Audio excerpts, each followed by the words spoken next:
In today's video, you are going to see some beautifully brutal back takes. Along with taking the back, you will also know how to control the back and choke from the back. So while me and you chat and I share some jokes and useful tips during the narration, I will be taking Gary's back and choking him so you can easily learn these back takes. I mean, it's a sacrifice that I'm willing to make because you're worth it. After watching, I have no doubt you will get one of these Nogi Jiu-Jitsu back takes live.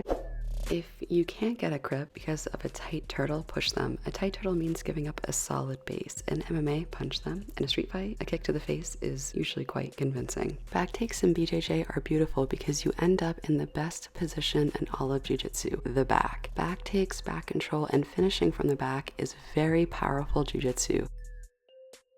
Jiu-Jitsu is a martial art that relies on levers. One such lever is head control. The body follows the head. Gary's body will want to roll over his shoulder if I cross face and use my shoulder to apply a downward force. By turning their head away from you, you are helping yourself by shutting down their defensive possibilities. Two things are discouraging Gary from getting a single leg. My leg closest to his hips is a leg he would need to get a single leg. This leg is deep in his turtle and connected to his stomach. A shallow leg is easier to grab. A deep leg is harder to get an arm around. Keeping my quad connected to his stomach keeps my knee off the ground and makes Gary carry my weight.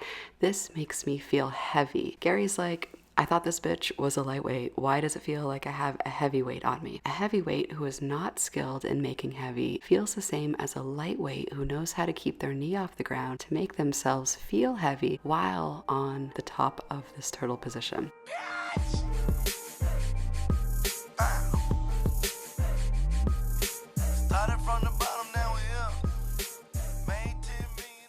Doing this technique live, I found that gripping the arm gave me a faster transition to controlling the arm during the back take and choke. Last time I was rolling, one guy legit felt like he jumped into a gallon of Vaseline, slipped right out of the grip you see here. Maybe if I go over the knuckle line, it would be better. The beauty about solving BJJ problems is it feels very empowering. There's always a solution.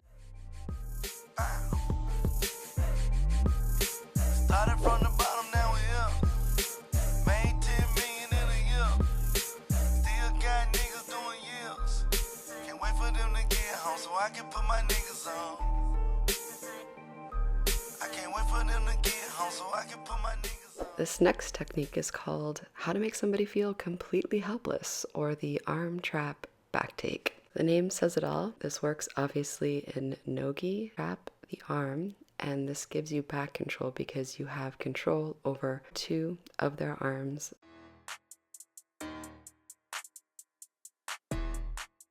Now Gary has very tight shoulders and this position alone is quite painful for him. So I am being nice and not putting as much pressure or getting as deep as I could into his arms. I would want to be like right up by his biceps, getting those hooks in deep in order to gain optimal back control. If it is shallow, I want to make sure I'm squeezing my knees to his body. That helps you retain and control the back. This is such a great move. The main difference between drilling and rolling is 60% of the time it works every time. I'm gonna tell you something that is really going to be helpful. Okay, this is going to unlock a lot of jiu-jitsu game. The entry to this back take and back control is exactly alike to getting a back crucifix.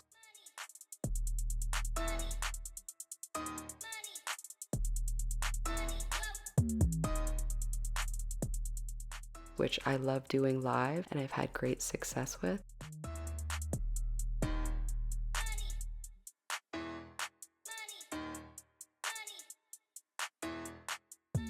Let's pretend me and Gary are rolling. Let's say I go for that near side arm that I'm about to trap right now. That's my number one direct thing. What do you think Gary would do in response? Gary would fight back 100% against the thing he thinks I want. What are the chances you think that I would win the fight if I go for the arm and Gary says with his little heart, he's like, no, Crystal, you are not having this arm. Who do you think would win that fight?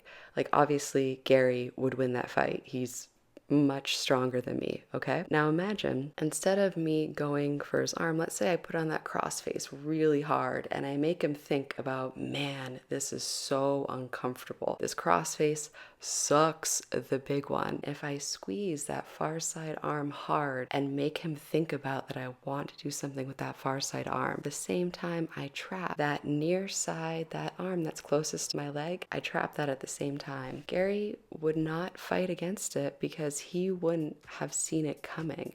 It's almost like how pickpocketing works. The key is, ask yourself, what is my setup for this move? This is why we have 8 different shot setups. Getting a double leg directly is really friggin' hard, okay? There has to be a good setup. Anytime I've tried to get that near side arm trap, anytime I directly tried to go for that arm, they've 100% resisted. Anytime that I get a good cross face and I squeeze the other arm, it's a setup.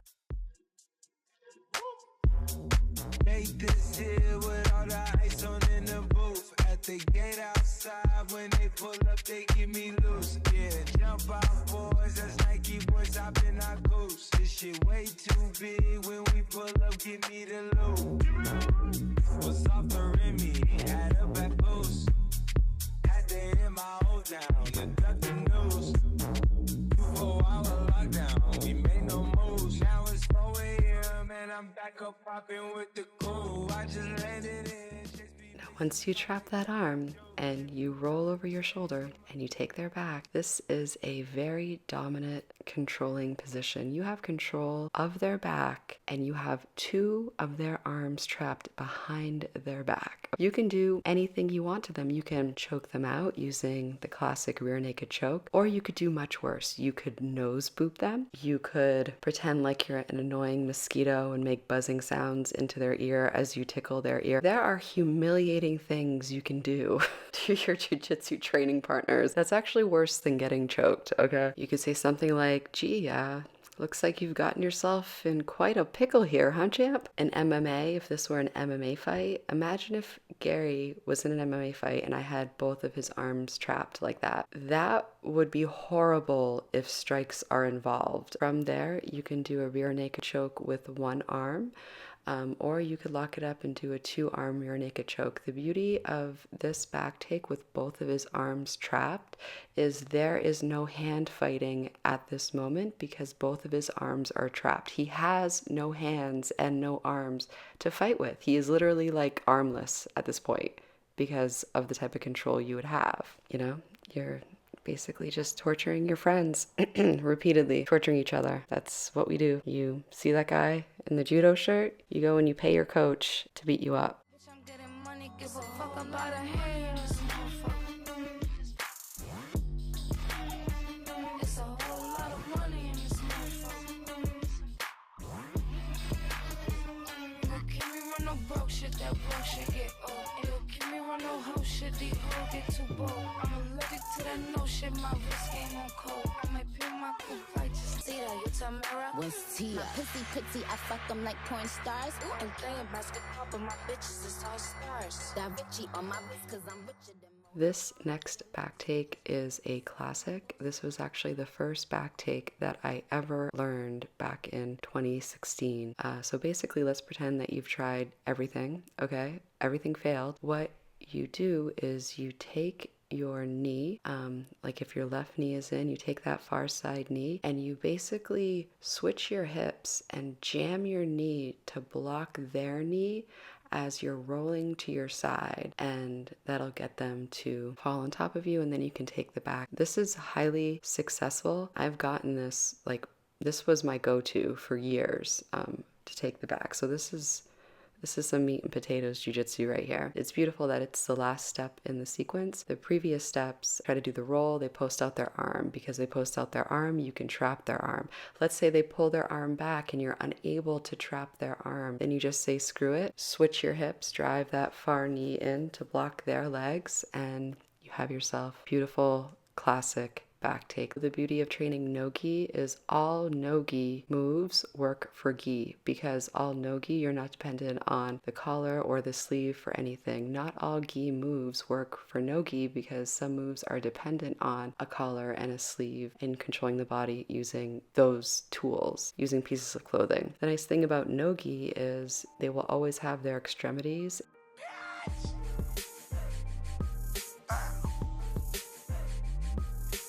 Started from the bottom, now we up. Made 10 million in a year. Still got niggas doing years. Can't wait for them to get home so I can put my niggas on. I can't wait for them to get home so I can put my niggas on. Yeah, cause we started from the bottom, now we up. Made 10 million in a year. All right, now this last one is a back take using an ankle pick. So this one I've never gotten live before. This is my first time seeing this technique. And Gary has really heavy legs and these huge feet that are like wide, and they're almost like, I don't know, they're like gorilla feet. Okay, so and because he was sitting back, he was hiding his feet, and that was very difficult for me to get a hold of his ankle. So Nate came in and he showed a variation. If you can't get the ankle because they're sitting on it, he grabbed, as you can see, the inside of the foot and turned it into like a toe pull. And when I was trying to do this, yeah, it seemed if he has his weight all the way back, it was difficult for me to pull his leg back.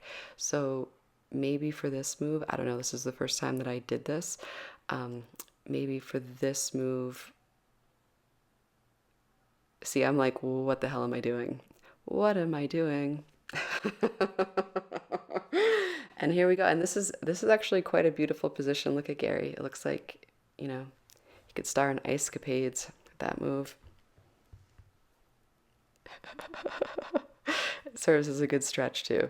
I have a really good tip for you, okay? Back in 2016, I was 4 months into jiu-jitsu. My coach at the time, J-Jack, was trying to teach me how to do a double leg. Gave me some corrective feedback, and I looked at him and I was trying to explain to him what I was doing and what my thought process was behind my actions. You know, like, I'm not a complete idiot, this is what I thought would be useful. And he looked at me. He has 20 years of experience, at least. MMA fighter, judo black belt, BJJ black belt, street fights. He's done it all. Looks at this person with 4 months of experience, and he was like, I miss the days when students would just say thank you. What he really meant was shut the fuck up and do the move. If your coaches have never told you that directly, you will become their favorite student if you just say thank you and do exactly as they say. Anytime that I've ever had jiu-jitsu that didn't work, it was because I wasn't doing one little detailed step that Nate told me to do. Just be like Nike. You know what I'm saying? Here is some really interesting female athletic inspiration. Nike was the winged goddess of victory. So back in the day, athletes who wanted to win worshipped her.